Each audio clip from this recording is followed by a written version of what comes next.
Hi everyone, welcome to week 5 of Intro to Psych. I hope that you're enjoying the class. I've heard from a number of you so far, and I'm excited to see what you're all learning. So thanks for giving me the feedback. So this week we're talking about emotions and emotional intelligence. You're going to find it to be a fascinating subject. I know I did. I did my whole doctoral dissertation on the relationship between emotional intelligence and academic success among Bible college students preparing for vocational ministry. And my findings, showed that people that struggle with their and how to understand their emotion and how to use them, they struggle with their academics for a number of reasons. And if you want, you can read the dissertation. I may post it there for you to look at. What I want you to get from this week, though, in addition to watching the videos and uploading your notes, as well as the summary and the personal application, I want you to begin to see, how does this apply to you? In terms of how you learn and what may get in the way. I found that with some students, especially the younger Bible college students, they struggled with the ability to understand what they were experiencing, how they were feeling, and then it would get in their way of their academics. So anyway, it's fascinating. I hope you get a lot out of watching the videos and then reading in your textbook this week. So there's no quiz for the week because you've got the 2 videos to watch, and I really want you to spend your time on the literature review portion of your project. I've uploaded a link for you this week under your learning materials, I think it's what it's called, or resources. That takes you, it's a link to how to write a literature review. And a couple of highlights from that that I want you to understand is that a literature review is simply that. So the sources that you've uploaded, you may find some other sources that may give you more information than you thought you needed.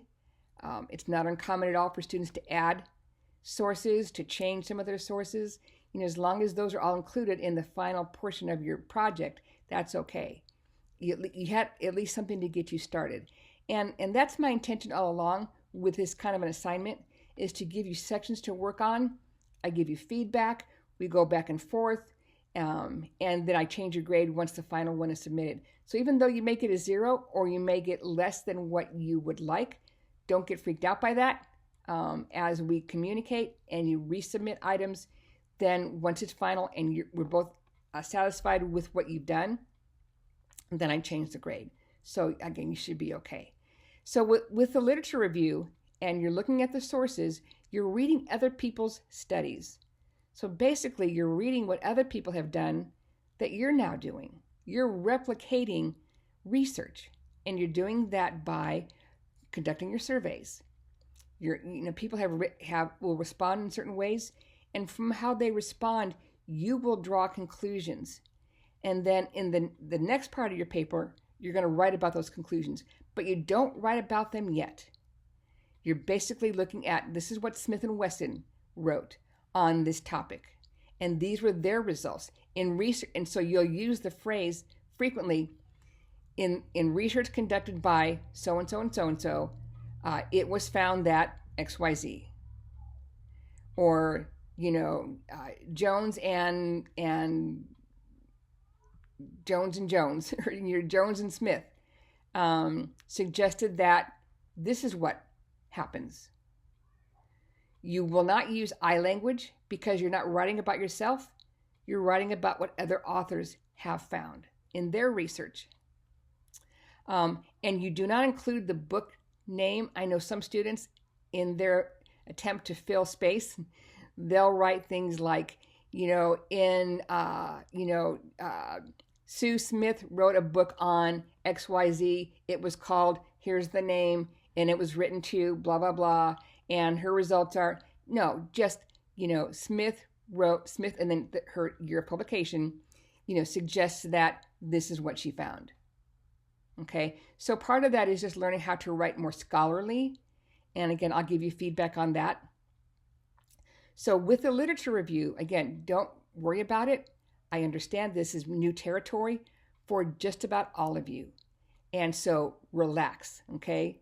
I don't think better or worse of you if you make mistakes.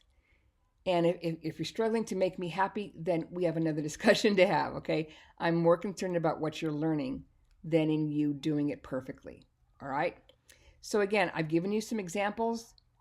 I've given you some things to think about. If you still don't understand how to write how to write a literature review, then Google it. Get more information until there's finally oh, I get it, I see it. I think for me, what helps is seeing examples of how it's done, and so hopefully you'll see that as well. I want you to make sure that you don't plagiarize. Okay, and in a literature review, you should not be using too many direct quotes. The purpose of this is to put it in your own language. Cite the author, but put it in your own language. I do run papers through a software that can detect plagiarism. So make sure you're using your own words as much as possible. If you need to cite an author, then use the citation feature. And again, you're writing an APA formatting.